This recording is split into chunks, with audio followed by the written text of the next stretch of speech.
Alright guys, sa mapagpalang araw sa inyong lahat, meron tayong isang reaction video dito kay Rob Trip. At Harry Roque attends Senate hearing, denies ownership of raided house in Benguet. Attorney Harry Roque admits having interest in the corporation that owns that house in Tuba, Benguet, allegedly being rented by two foreigners involved in Pogo, no? Pogo pala yung ano Alright, no other further ado, let's do watch guys to Harry Roque and let's get it on. And I do have an interest in the corporation that owns it, no? Pero wala po sa akin ang possession ng bahay na yan.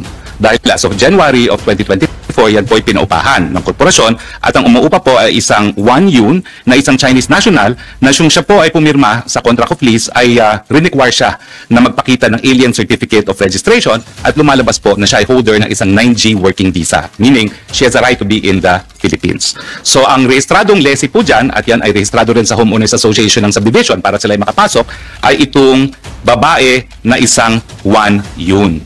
Kaya nga po, nung sinabi nila na sinalakay ang bahay ko at may mga wanted na mga Pogo bosses doon, ako po talaga nag-conclude na meron talagang pilit na naninira sa akin. Okay, so meron po akong interest sa korporasyon na may-ari ng bahay na yan.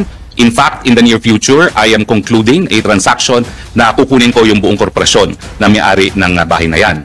Now, pero ang ina-emphasize ko po, regardless of the ownership, there is a contract of lease which is duly notarized and which I will submit before this honorable body, which means na ang possession po dyan is in the hands of Ms. Wang Yu, who is a legal resident of the Philippines with an Alien Certificate of Registration and in possession of a 9G working visa.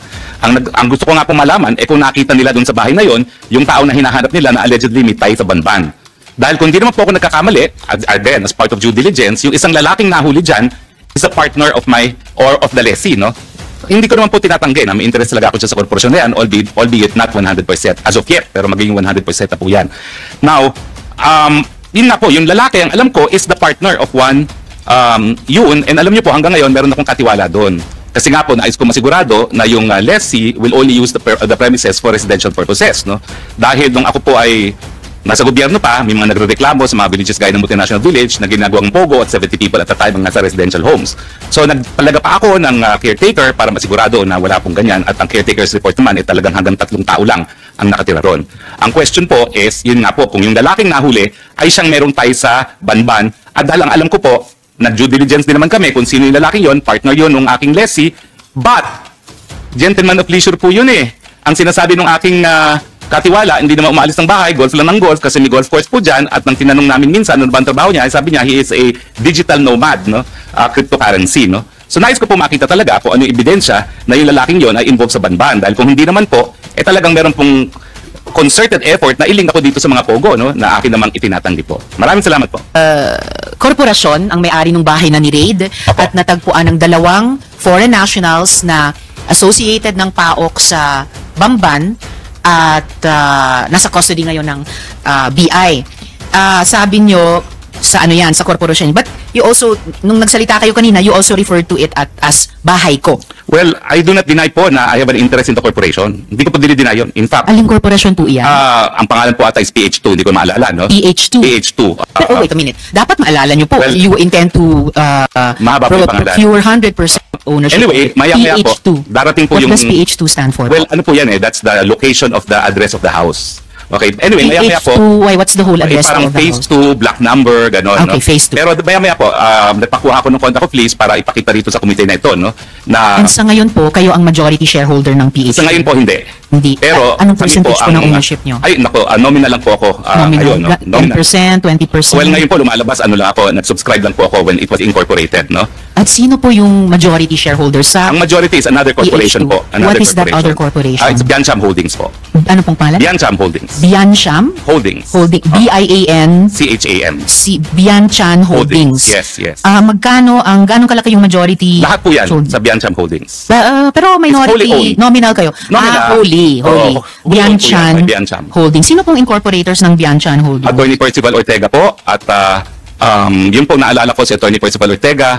I think meron din pong attorney, hindi ko na po maalala kung sino pa yan, pero I think meron pang, well, minimum of 5 po yan pero majority shareholder Alright. is Attorney Percival Ortega. Okay. So majority shareholder si Attorney Percival Ortega para sa Bianchan Holding. There's at least one other attorney at tatlo pa Yes, for a apo. total of 5. But I Okay po. confirm that we're in the process of buying into Biancham now. Alright. And we sabi nyo want nga, controlling you interest. want 100% ba or controlling? We will have controlling interest of Biancham kapag natapos na ang mga papeles. Alright. Pero nasa Homeowners Association din po kayo ng subdivision, tama po? Well, nung simula po, dahil tinirang ko po yan nung ako po yung umalis sa gobyerno nung 2019, pero nung bumalik ako sa gobyerno, hindi na po ako tumira doon. Pero hanggang ngayon po, I consider myself a resident of Baguio but I stay in another house. Pero member po kayo ng HOA doon sa subdivision. Mandatory po na yung owner is a member of the Homeowners Association. So, member po, dahil mandatory, member kayo ng HOA ng subdivision. Member po yung corporation that owns the house. Okay, so sinong nakapangalang representative ng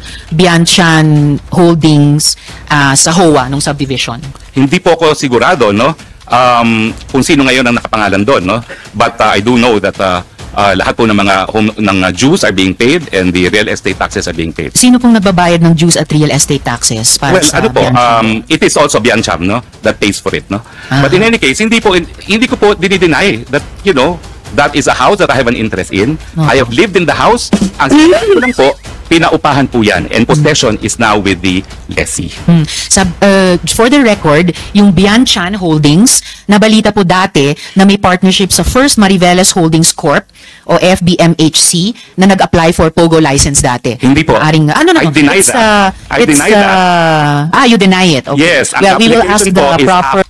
Oo. is the Freeport Authority of Bataan. Okay, It we is will not ask with that. PAGCOR. All right, we will ask that sa present and possibly past PAGCOR chairs Wala po later. yung application at all with PAGCOR. Yes, well noted yung denial nyo. Itatanong. Pero POGO po siya. Hindi po. Hindi rin That's siya a real POGO. estate development company Real na estate. nag-apply po for accreditation sa AFAB pero hindi na po Okay. na-pursue. Okay, we will ask that of AFAB po. No. The chair will say who we will ask that from. We will ask that from PAGCOR and if necessary, invite AFAB to the next hearing if necessary. Pero itatanong muna natin sa PAGCOR mamaya. So, attorney, wala po kayong possession ng bahay pero may supervision. May bantay po May kayo bantay doon. po. Okay po. Alright, salamat. So, just to continue with, salamat attorney. Alright guys, napanood at napakinggan po natin dito sa UNTV. At ito nga si Harry Roque admits sa kanyang Interest Corporation. Alright, maraming salamat sa panonood at pagkikinig dito kay Rob Trip and siya again sa ating reaction video. And see you again sa ating the next one. And don't forget to subscribe this channel, Rob Trip. Alright, thank you so much.